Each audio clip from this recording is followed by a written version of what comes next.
వందనాలు. సాక్ష్యం ఏమంటే కత్తరుల పిల్లోడు చిన్న బాబు ఒక 9 రోజులైంది పుట్టి పాలు తాగుతలేడు అని మా ఇంటి దగ్గరకు వచ్చినారు. వాళ్ళు వచ్చింది ఏం వేయాలమ్మా అక్క కూడా అనంతపురానికి పోయింది. ఆ రోజు ఏం వేయాలమ్మా అక్కడ తీసుకుపోతుంటే నాకు మతకొచ్చింది. నాకు మతకొచ్చినాక నాకు ఇంకా చాలే వీళ్ళు ఇంతగా ఆడుకుంటున్నారని దేవుడా అంతా నువ్వే తండ్రి, నీ కుమారుడు కదా తండ్రి, నువ్వే పాలు పట్టిస్తావని నేను నమ్ముకున్నా అని ప్రార్థన చేసుకొని ఇంటి దగ్గర నూనె తలకి పెట్టుకొని పోయినా. పోయింటే అక్కడ 9 మంది 10 మంది పాలు పట్టించినారంట ఆడోళ్ళు. అసలు ఆ పిల్లోడు వాళ్ళ అమ్మకెళ్ళి మళ్ళీ లేడంట. సల్లుకెళ్ళి మళ్ళీ లేకుంటే ఇంకా నేను పోయినాను. పోయి నూనె డబ్బా తీసుకొని ఏమనుకుంటారు అని నా తల మీద ఉండేది బాబుకి పేదలకి పూసినాను. పూసి తండ్రి నువ్వేమి ఊరికే చేతులు కట్టుకొని నిలబడి చూసుకుంటూ ఉండే తండ్రివి కాదు కదా, నువ్వు తాపిస్తావని నేను చెప్పినాను కూడా వాళ్ళకి అని నేను అనుకొని ప్రార్థన పోయి ఎత్తుకున్నాను. ఎత్తుకొని నాని పాలకి వేసుకున్నాను.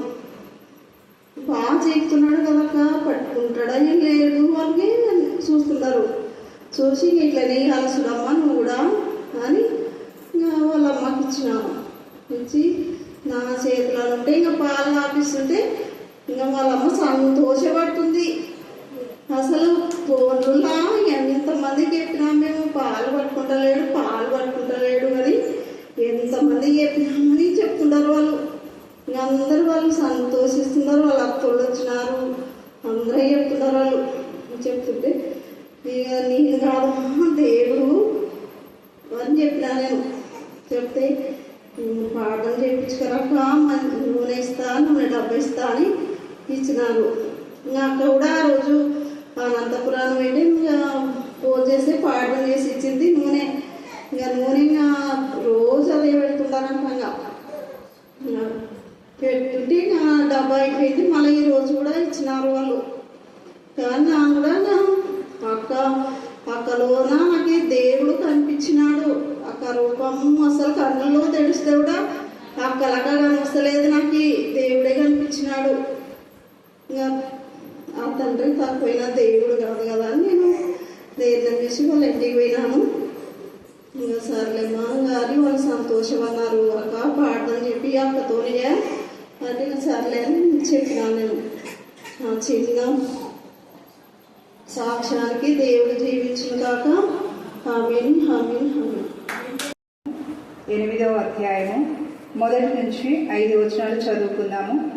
ఆయన 7వ ముద్రను విప్పినప్పుడు పరలోకమందు ఇంచుమించు అరగంట సేపు నిశ్శబ్దముగా ఉండెను. అంతటా నేను దేవుని ఎదుట నిలుచు 7 దూతలను చూచితిని. వారికి 7 బూరలు ఇయ్యబడెను. మరియు సువర్ణ ధూపార్తి చేత పట్టుకొని ఉన్న వేరొక దూత వచ్చి బలిపీఠము ఎదుట నిలువగా సింహాసనము ఎదుట ఉన్న సువర్ణ బలిపీఠము పైన పరిశుద్ధులందరి ప్రార్థనలతో కలుపుటకై అతనికి బహు ధూపద్రవ్యములు ఇయ్యబడెను. అప్పుడా ధూపద్రవ్యములు పొగ పరిశుద్ధుల ప్రార్థనలతో కలిసి దూత చేతిలో నుండి పైకి లేచి దేవుని సన్నిధిని చేరెను. ఆ దూత ధూపార్తిని తీసుకుని బలిపీఠం పైనున్న నిప్పులతో దానిని నింపి భూమి మీద పడివేయగా ఉరుములు ధ్వనులు మెరుపులు భూకంపములను కలిగెను. దేవుడు తన పరిశుద్ధ వాక్యమును దీవించి ఆస్వాదించుగాక. ఆమేన్ ఆమేన్ ఆమేన్. అరగంట సేపు నిశ్శబ్దం. పరలోకమందు ఇంచుమించు అరగంట సేపు నిశ్శబ్దం. అరగంట సేపు నిశ్శబ్దమైన వాతావరణము అనేది మనం చూస్తాం. ఒక్కసారి ఆలోచిద్దాం.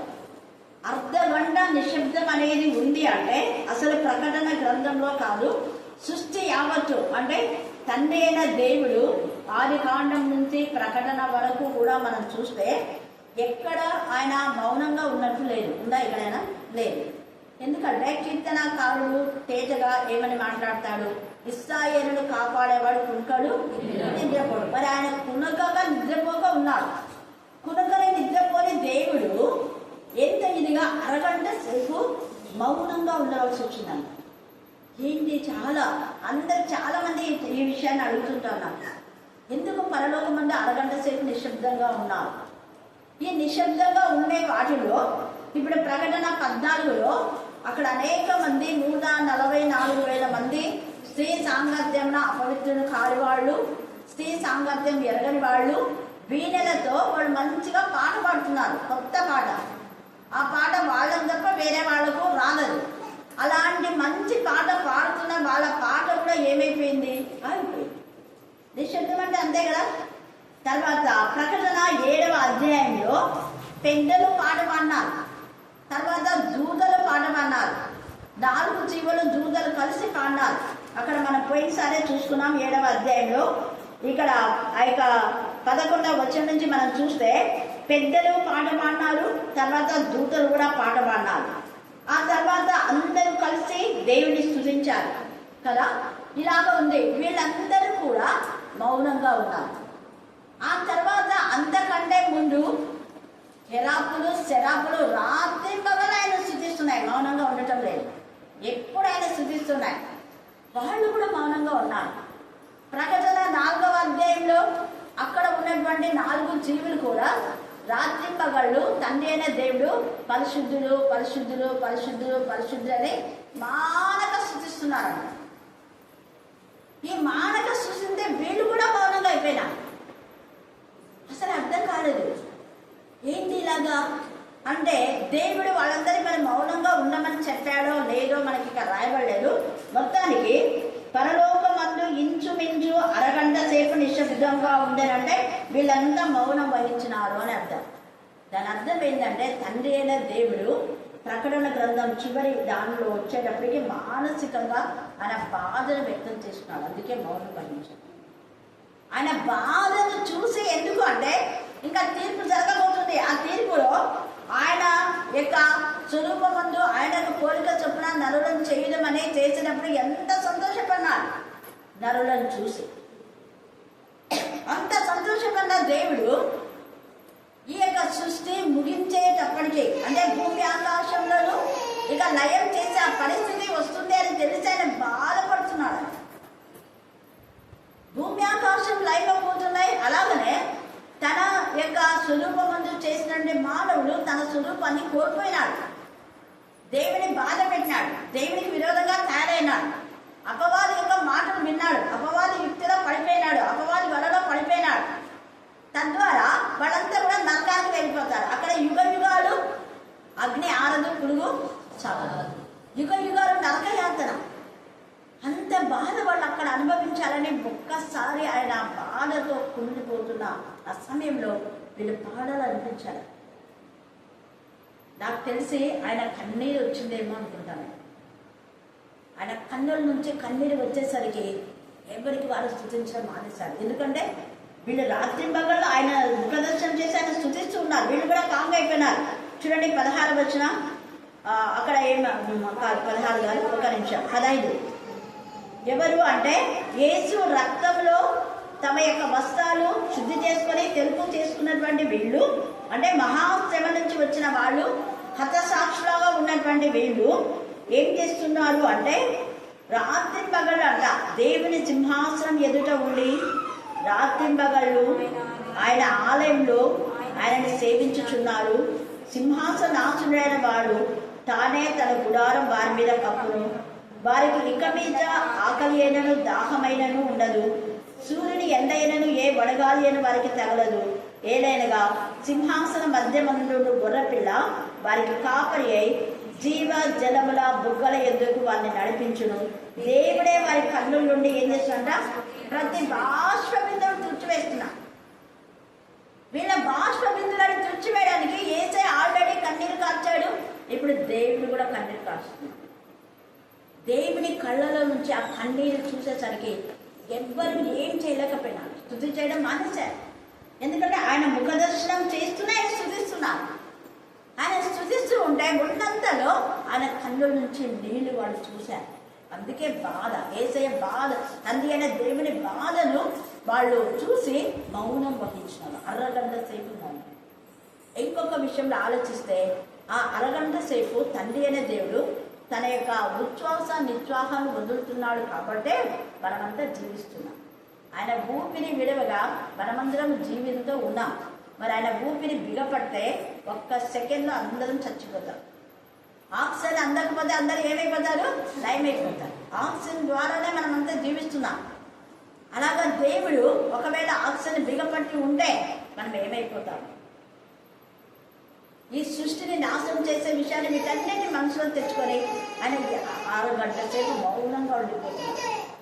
వీళ్ళకి ఇంతమందిని ప్రవక్తలు పంపించి నా ప్రియకుమారుని పంపించి నా ప్రియకుమార్ని ఆ యొక్క సిలువలో బలియాగంగా ఒక్క చోట కూడా ఖాళీ లేకుండా శరీరం అంతా గాయపరచబడింది. ఆయన శరీరంలో రక్తం అంతా ఆయన మన కోసమే త్యాగం చేశాడు. ఇంత చేసినా కూడా ఎందుకు వీళ్ళు మారలేదు అనే మనసు కలత చెందింది తండ్రి అనేది. అందుకని ఆయన మౌనంగా ఉన్నాడు. మనం కూడా అంతే, బాధలో మనం కూడా ఏం చేస్తాం? కొన్నిసార్లు మౌనంగా ఉంటాం. ఎవరైనా ఏమైనా వచ్చి మాట్లాడాలంటే కూడా మాట్లాడడానికి ఇష్టం ఉండదు. ఉంటుందా? ఉండదు. తర్వాత మాట్లాడతాం అంటే ఎవరితో మాట్లాడాలని కూడా మనకి ఇష్టం అనిపించదు. ఏం చేయాలో తోచదు. అక్కడ మొదటి రాజుల 19లో కూడా మనం చూస్తే అక్కడ ఏలియా ఏం చేస్తాడు తెలుసా? ఆ యొక్క బదరీ వృక్షం కింద కూర్చొని మౌనంగా ఉగరుస్తుంటాడు. ఏం చేయాలి దేవా, నేను ఏం చేయాలి, ఏం చేయాలి, ఎటు తోచకుంది. అలాగనే యెషయాలో కూడా మనం చూస్తే మౌనంగా ఉండుము, అంతఃపురంలోకి వెళ్ళి దాగి ఉండుము అంటాడు. అంటే శ్రమ వచ్చినప్పుడు, బాధ వచ్చినప్పుడు కొన్నిసార్లు మనం ఏం చేయాలంటే మౌనంగా ఉండాలి, దేవునికి అప్పగించుకోవాలి. మౌన స్థితి అనడం దేవునికి మనల్ని మనం సమర్పించుకోవడమే మౌనం అంటే. హల్లెలూయా, హల్లెలూయా, హల్లెలూయా, హల్లెలూయా. ఇంకా అరగంట సేపు నిశ్శబ్దం అనే మాటలో ఇంకొక అర్థం ఏంటంటే మనం కూడా ప్రార్థన చేసేటప్పుడు విజ్ఞాపనలు అవన్నీ చేయకుండా కొంత సమయం మౌనంగా ఉంటే చాలా మంచిది. ఆ మౌనంలో దేవుని స్వరాన్ని మనం వింటాం. ఎంతసేపు మనమే మాట్లాడుతుంటే దేవుని మాటలు వినకుండా ఉంటే మన ప్రార్థనకు జవాబు వచ్చిందా లేదని మనకే తెలియదు. అవునా కాదు? బయట భిక్షగాడు ఉంటాడు, అమ్మ అన్నమే అన్నమే అని వాడు ఒకటే అడుగుతూ ఉంటాడు. అడుక్కొని కొద్దిసేపు ఊకుండా కూడా వెళ్ళిపోతే మనం తెచ్చిండాం, వాడేమో వెళ్ళిపోయింటాం. మనం కూడా ఏం చేయాలి? దేవుడు ఇస్తాడు అని కొంత మౌనం వహించాలి. దేవుడు ఆశీర్వాదం తీసుకొని వస్తే నువ్వేం చేస్తున్నావు? ఒకటే మళ్ళీ అడుగుతూనే ఉన్నావు. కొంత సమయం మౌనంగా ఉండాలి. అందుకే మౌన ప్రార్థన అని కూడా చెప్పుకుంటాం. ప్రార్థన అయిపోయిన తర్వాత కొంత సమయం మనం మౌనంగా ఉంటే దేవుని స్వరాన్ని మనం వింటాం. హల్లెలూయా, హల్లెలూయా, హల్లెలూయా. ఇక్కడ అరగంట సేపు కెరాపులు స్తుతించడం మాన్నాయి, సెరుపులు స్తుతించడం మాన్నాయి. తర్వాత ఇక్కడ పెద్దలు, దూతలు, 4 జీవులు, 144 మంది వాళ్ళందరూ కూడా ఏం చేశారంటే మౌన స్థితి వహించు. తర్వాత చూడండి ఏమైపోయింది? అరగంట సేపు నిశ్శబ్దంగా ఉండేను. అంతటా నేను దేవుని ఎదుట నిలిచి 7 దూతలను చూచుతుని. ఇదంతా యోహాను చూస్తున్నాను. ఒక్కసారిగా అందరూ మౌనం ముగించేసరికి యోహానికి అర్థం కాల. కానీ దేవుడేమో జరగబోయే పరిస్థితులను బట్టి ఆయన మౌనం ఊహించినాడు. మనసంతా కలత చెప్తుంది. యోహానికి అర్థమైపోయింది. ఆ తర్వాత చూస్తూ ఉంటే 7 దూతలు చూశారు. ఆ 7 దూతలు 7 బూరలు ఉన్నాయి. 7 యొక్క సంఘాలు, 7 నక్షత్రాలు, 7 దీపస్తంభములు, 7 దూతలు. ఇక్కడ కూడా 7 దూతలు. ఇవి బూరలు. 7 తెగుళ్ళు, 7 కరువులు కదా, 7 శ్రమలు. 7 అన్నదానికి చాలా ప్రాధాన్యత ఉంది. 8వ అధ్యాయం మనం ధ్యానం చేస్తున్న 8వ అధ్యాయం యొక్క ప్రాధాన్యత ఏమిటంటే శుద్ధీకరణ. యేసు ప్రభుల వారిని ఆయన జన్మించిన తర్వాత 25వ తేదీ ఆయన జన్మిస్తే కరెక్ట్గా జనవరి 1వ తేదీ ఆయన శుద్ధి చేయడానికి దేవుని మందిరానికి తీసుకొస్తారు. ధర్మశాస్త్రం ప్రకారం అయితే 40 రోజులకు అలాగ రావాలి. కానీ 8వ రోజే యేసు ప్రభువులకు శుద్ధి చేయబడుతుంది. 8 అన్నది పరిశుద్ధత గుర్తు, శుద్ధీకరణ. అందుకే మనం ఆదివారం అంటే శనివారం ఎంత పరిశుద్ధమైన దినమో ఆదివారం కూడా అంతే పరిశుద్ధం. హల్లెలూయా, హల్లెలూయా, హల్లెలూయా. మొదటి దినము చివరి దినం దేవునికి చాలా చాలా ఇష్టం. ఈ యొక్క 8వ దినం నిశ్చయంగా 8వ అధ్యాయంలో దేవుడు ఈ మాటలు రాస్తూ అక్కడ 7 బూరలు 7 దూతలు చూశాడు. తర్వాత ఏమైందంటే, మరియు సువర్ణ ధూపార్తి చేత పట్టుకుని ఉన్న వేరొక దూత వచ్చి, ఈ పరలోకం అంతలో సువర్ణమే, బంగారమే, అంత బంగారు యొక్క ఆ యొక్క ఇవి ఉంటాయన్నమాట. ఇవి ఆ పాత్రలు బంగారువే, ఆ సింహాసనం బంగారువే, బంగారు వీధులు అంతా బంగారే. అక్కడ ఉన్నటువంటి ఆ ఇల్లు కూడా బంగారంతోనే కట్టబడి ఉంటాయి, వీధులు బంగారంతోనే కట్టబడి ఉంటాయి, అన్ని బంగారమే. అంటే పరిశుద్ధత గుర్తు బంగారం అంటే. బంగారం అంటే పాపం కాదు, బంగారం అంటే ఉపయోగానికి గుర్తు. మనం చూడండి, బాగా మీరు కూడా ఆలోచించండి. ఇల్లు పొలాలు ఎన్ని ఆస్తులు ఉన్నా కూడా, కోట్ల ఆస్తి ఉందనుకోండి, అర్ధ గంటలో మనకి ఇమ్మీడియట్గా డబ్బు కావాలంటే కోట్ల ఆస్తిని కొనేవాళ్ళు ఎవరైనా ముందుకొస్తారా? రాదు. కానీ మన దగ్గర ఒక తులం బంగారం ఉందనుకోండి, వెంటనే దాన్ని ఏం చేయొచ్చు? వెంటనే సెకండ్లలో సేల్ అవుతుంది, లేదా కుదబెట్టడం తేవచ్చు. అర్జెంటుగా మనకు అవసరమైంది బంగారం. బంగారం వేసుకోవడానికి కాదు, వేసుకోవచ్చు, కానీ అవసరతలకు ఉపయోగపడేది బంగారం. అందుకనే జ్ఞానంతో యేసు ప్రభువు వారికి బంగారం ఇచ్చారు, సామ్రాణి బోరం ఇచ్చారు.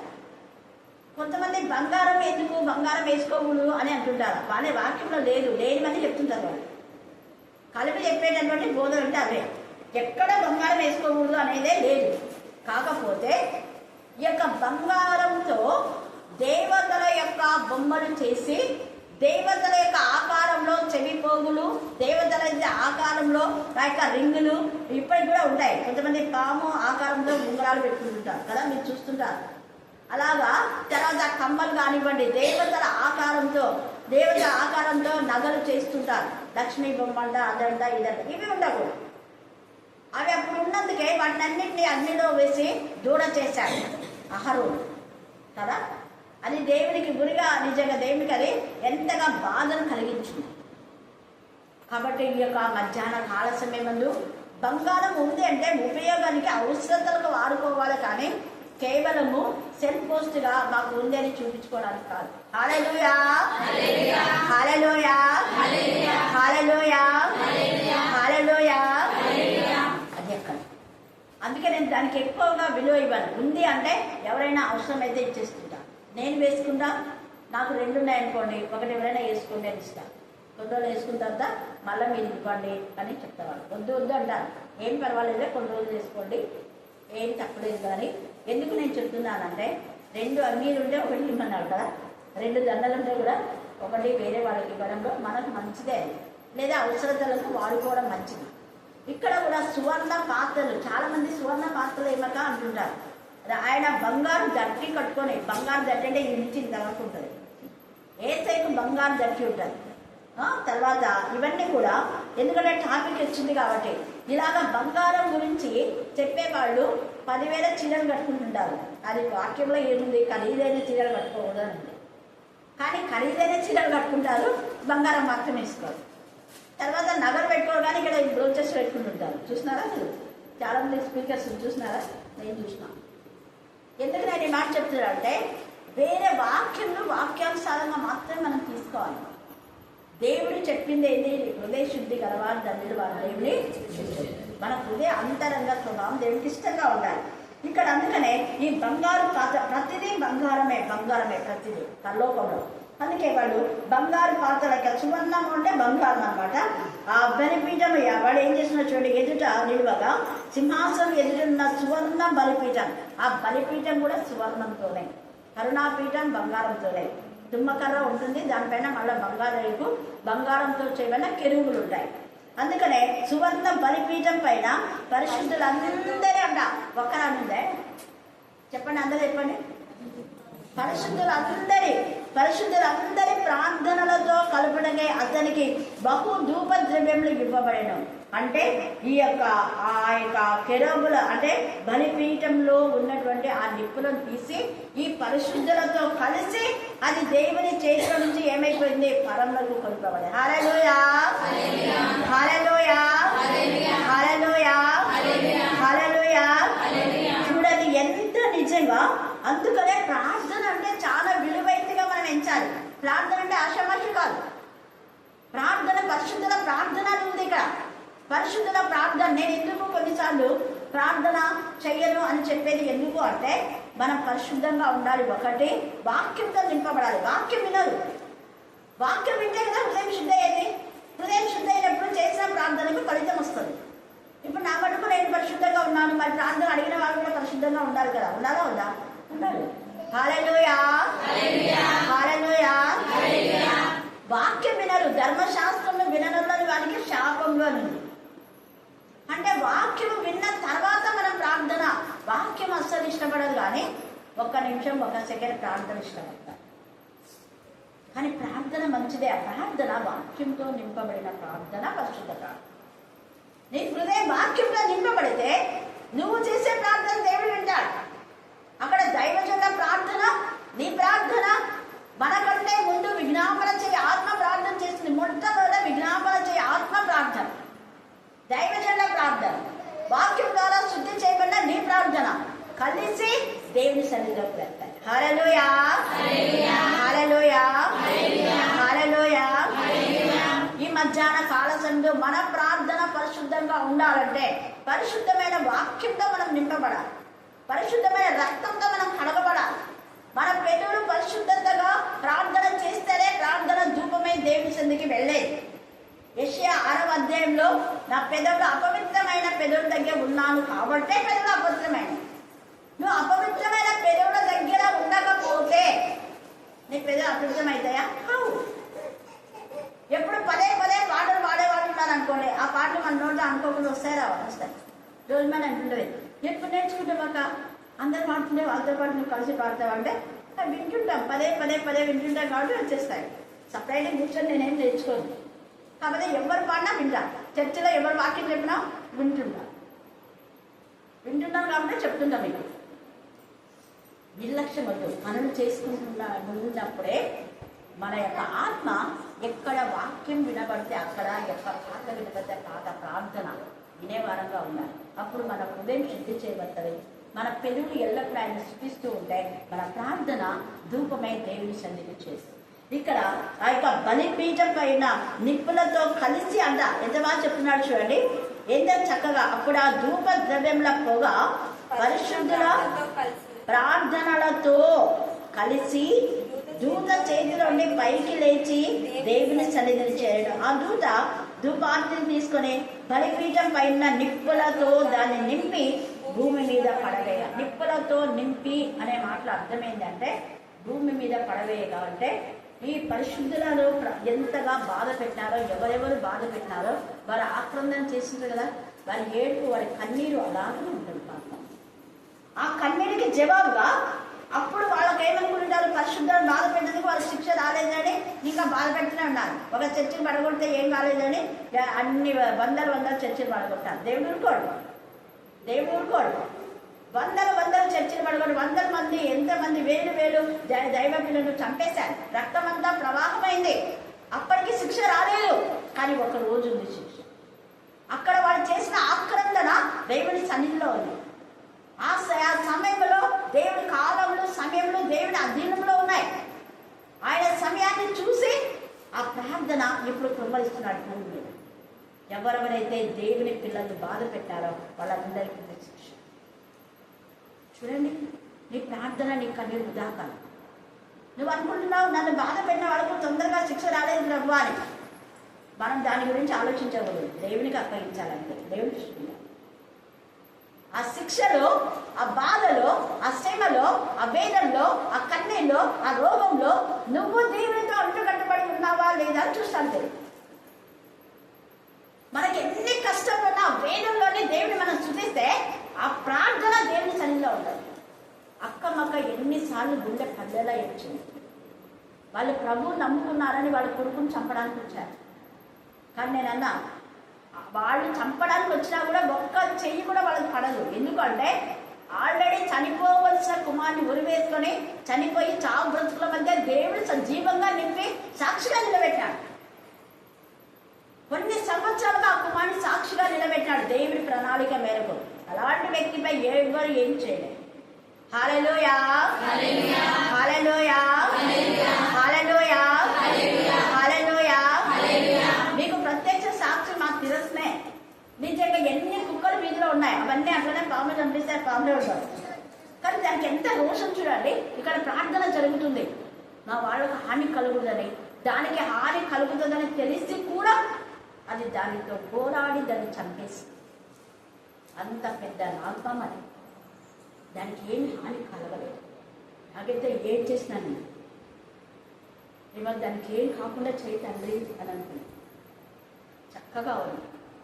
దేవుడు మన పక్షంగా ఉంటాడు. భయపడద్దాడు, దిగులు పడద్దాడు. ఇప్పటికీ వాళ్ళు చాలా మంది ఎప్పుడంటే ఇప్పుడు ఆమెను తెప్పి కొడుస్తూనే ఉంటారు. గుండె పగిలిపోతూ ఉంటారు. ఏం ప్రభా నేను నమ్ముకుని ముందుకు ఇలాగా చూడాలి. కానీ నేను ఒకటే ధైర్యం చెప్తాను, దేవుడు రోషం గల దేవుడి బిడ్డగా నిన్ను పరలోకంలో నువ్వు ఆనందిస్తున్నావు.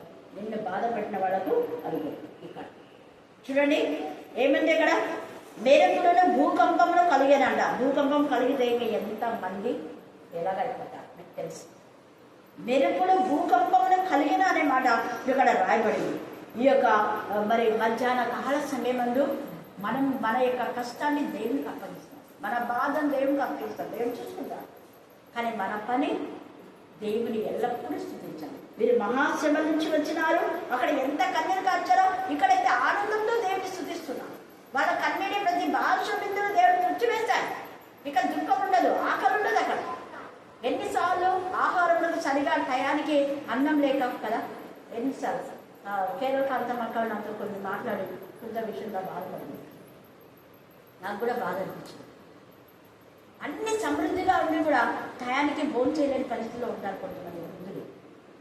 మీ ఇంట్లో వృద్ధులు ఉంటే మీరు ప్రేమతో చూడండి. ఎందుకంటే రేపు మీరు కూడా అదే వృద్ధాప్యం వస్తుంది. కాబట్టి వృద్ధులని ఎవరైనా సరిగా చూడకపోతే, ప్రేమించకపోతే అది భయంకరమైన శాపం మానించగలుగుతుంది. ఎందుకంటే మనకు కూడా ఏ కొలత కొలుస్తాం అదే కొలత మనకు గొడవపడుతుంది. ఒకవేళ ఆ వృద్ధాప్యం నుండి మనం మన పెద్దవాళ్ళకు, అవ్వలకు, తాతయ్యలకు, లేకపోతే అమ్మమ్మలకు, అత్తలకు, ఎవరికో ఒకరికి మనం పరిచయం చేసినా కూడా మనకు సరిగా లేదని మనం అనుకుంటే ఎక్కడో చోట నీకు సరైన స్థితి పెట్టాలి. హల్లెలూయా, హల్లెలూయా, హల్లెలూయా, హల్లెలూయా. ఇప్పుడు చేసిన పరిచయం ఎప్పుడు దేవుడు దాన్ని మర్చిపోవడానికి ఆయన అన్యాయస్తుడు కాదు. మనం చేసిన పరిచయకు ఖచ్చితంగా దేవుడు మనకు కావాల్సినటువంటి ఇది ఆయన ఇస్తాడు. అందుకని ఇక్కడ పరిశుద్ధుల ప్రార్థన అంటాడు. తర్వాత ఈ ప్రార్థన మనం చూస్తే యాకోబు 5వ అధ్యాయంలో కూడా సంఘంలో ఎలాగా ఉండాలి అంటే పెద్దలు పరిశుద్ధులుగా ఉండాలి. సంఘంలో పెద్దలు ప్రార్థన చేసే స్వస్థత కలిగేలా ఉండాలి. మరి అలాంటి సంఘ పెద్దలే ఏర్పాటు చేసుకోవాలి. మరి మనం ఎలా సంఘ పెద్దలను ఏర్పాటు చేసుకుంటున్నాం చూడండి. 5వ అధ్యాయంలో తేజగా రాయబడింది. యాకోబు 5వ అధ్యాయం 14 నుంచి 16 దాకా చదవండి. మీలో ఎవడైనను రోగి అయి ఉన్నాడా అతడు సంఘ పెద్దలను పిలవనంపిన. ఇక్కడ పెద్దలంటే కేవలం సంఘం కోసం ఏర్పాటు చేసిన పెద్దలనే కాదు, అనుభవం గల పెద్దలు ఎవరైనా కానివ్వండి, పెద్దలను పిలిపించాలి. వారు ప్రభువు నామమున అతనికి నూనె రాసి, అదే ప్రభు నామంలోనే స్వస్థత. మన ప్రార్థన అక్కడ చెప్పే సాక్ష్యాలు ఏమంటాయి? అలాంటి వారు ప్రార్థన చేశారు అంటున్నారు. ప్రార్థన అనేది ఎందుకు చేస్తున్నాం? యేసు నామంలో. అక్కడ వ్యక్తి కాదు, యేసు నామంలో ప్రార్థన చేసినందుకు బాగానే అంటున్నాం కదా అక్కడ. మరి ఇక్కడ కూడా అదే, ప్రభు నామంలో ప్రార్థన చేస్తే ఏమైతుంది? నూనె రాసి ప్రార్థన చేసినప్పుడు ఆ రోజుకి ఏమైతుంది? స్వస్థత. మళ్ళీ అలాగా ప్రార్థన చేసే వాళ్ళు ఉండాలి సంఘంలో. అలాంటి వాళ్ళే ఎన్నుకోవాలి. అపోస్తుల కార్యం కూడా అక్కడంతా గొడవ వస్తే 6వ అధ్యాయం అంటాడు కదా, మీలో జ్ఞానాత్మతో ఎవరైతే నింపబడినారో వాళ్ళు 7 మందిని ఎంపిక చేసుకోండి అంటారు. జ్ఞానాత్మతో, దేవుని జ్ఞానాత్మతో నింపబడిన వాళ్ళే దేవుని పరిచర్యకు అర్హులు. హల్లెలూయా, హల్లెలూయా, హల్లెలూయా, హల్లెలూయా. జ్ఞానాత్మతో నింపబడకుండా దేవుని పరిచర్య చేయకూడదు.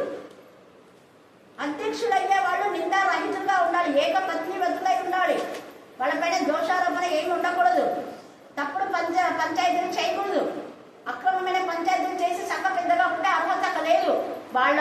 వస్తుంది. ఇక్కడ అంటే ఒకప్పుడు మనం ప్రార్థిస్తున్నాం కదా, దేవా వీళ్ళు చూడు ప్రభా సంఘ పెద్దలేండి అన్యాయంగా మాట్లాడుతున్నారు, తీర్పు చెప్పడానికి పెద్దలు వీళ్ళకి బైబిల్ తెలుసు, వాక్యం తెలుసు ప్రభా, అన్యాయంగా మా పైన న్యాయం ఉంటాయి, అన్యాయస్తుల పైన చెప్తున్నారని మీరు పంచాయతీలలో మీరు అనుకుంటుంటారు కదా, పొలం వాళ్ళదే ఉంటుంది కానీ అక్రమంగా వాళ్ళు సంపాదించుకున్నారు, వాళ్ళకి న్యాయం చెప్పినారు చూడు ప్రభా, వాళ్ళ వైపు చెప్పినారు, తల్లిదండ్రులు లేని వాళ్ళని ఎంత బాధ పెట్టినారు, విధవరాలను బాధ పెట్టినారు ప్రభా అని మనం బాధపడతాం. ఒక రోజు అనుకుంటాం ఆ ప్రార్థన అంతా ఇక్కడ భూమి మీద కుమ్మరింపబడతారు. అప్పుడు ఉండదు వాళ్ళ కథ. ఎందుకంటే అపవాది ఎంతమంది మోసగించి ఎంతమంది బాధ పెట్టింది, కానీ వెంటనే దేవుడు ఊరుకుంటాడా? పరలోకంలో కూడా దానికి సమయం లేదు. అంతకుముందు అయితే అప్పుడప్పుడు దేవుని సభలోకి వెళ్ళేది, ఎంతవరకు చూసుకుంటాడు అంతవరకే, తర్వాత ఈడ్చి కింద పడేస్తాం. యెషయా 14లో తేజో నక్షత్రమా వేకుచుక్క పైకి ఎక్కిపోతా అనుకున్నావు, అందరినీ కూడా దేవుడి వైపు లేకుండా తప్పుడు బోధన చేసేసి దేవుడి వైపు నుంచి దూరం చేసావు, కానీ ఆ దూరం చేసిన వాళ్ళు ఇది అందరూ కలిసి పడిపోయినారు. ప్రకటన 12లో పరలోకమందు యుద్ధం జరిగాను, అపవాది సాతాను పడిపోయింది. ఇప్పుడు రక్షణ శక్తి మన ప్రభువు అయినది. హల్లెలూయా హల్లెలూయా హల్లెలూయా. వధింపబడిన గొర్రెపిల్ల రక్తాన్ని బట్టి మనం వాడిని జయిస్తాం. మన భక్తి మన శక్తి కాదు, వేసే రక్తం వేసే నామం. అందుకనే మధ్యాహ్న కాల్చంలో పరిశుద్ధుల ప్రార్థన అంటే వాక్యముతో నింపబడాలి, శుద్ధి చేయబడాలి. క్రీస్తు రక్తంలో మనం శుద్ధి చేసుకోవాలి.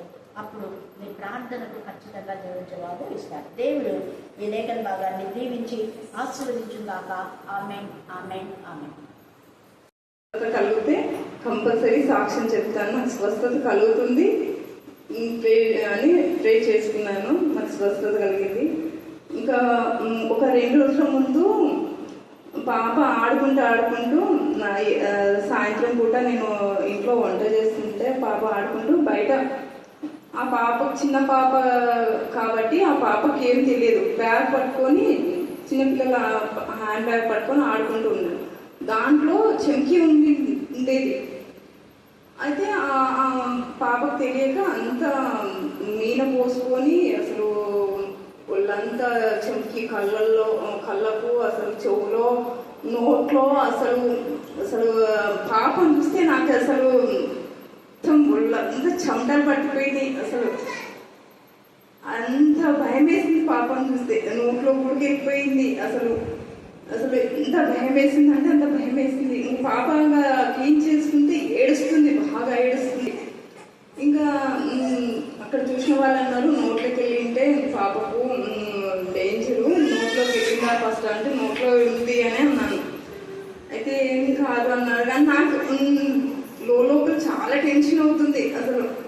ఇంకా అట్లా క్లీన్ చేసిన తర్వాత మళ్ళీ స్నానం చేపిస్తాను పోతుందేమో మొత్తం ఇదంతా కళ్ళకాడ దగ్గర అంత పోతుందేమో అంటే అసలు టవల్తో తుడిచిన పోలేదు చెక్కి. అయితే మళ్ళీ స్నానం చేపిద్దామని నీళ్ళు పెట్టాను. నీళ్ళు పెట్టి బాగా మీద తీసుకుపోతుంటే మొత్తం వామిటింగ్ చేసింది. వామిటింగ్ రూపంలో మొత్తం నోట్ల నుంచి చెక్కి వచ్చేసింది. దేవునికి స్తోత్రం. ఇంకా వామిటింగ్ చేసిన తర్వాత ఇంకా ఏం అనిపించలేదు. మళ్ళీ నైట్ అంతా బాగానే పడుకుంది, మార్నింగ్ కూడా బాగానే పడుకుంది. దేవునికి స్తోత్రం. సమయం ఇచ్చిన అక్కకు కృతజ్ఞతలు చెల్లించినట్టు.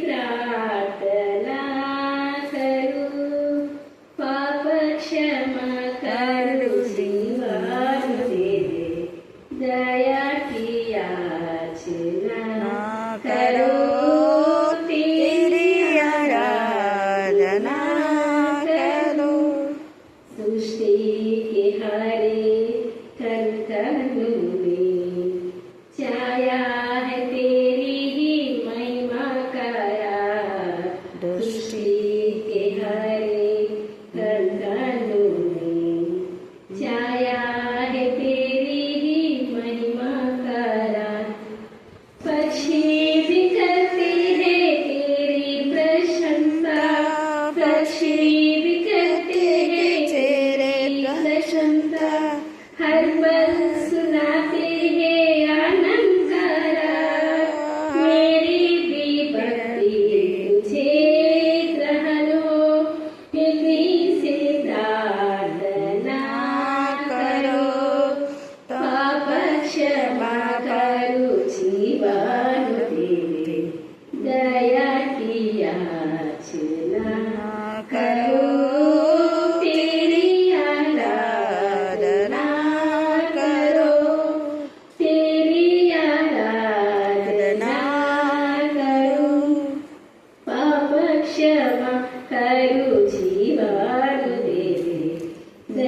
की याचना करो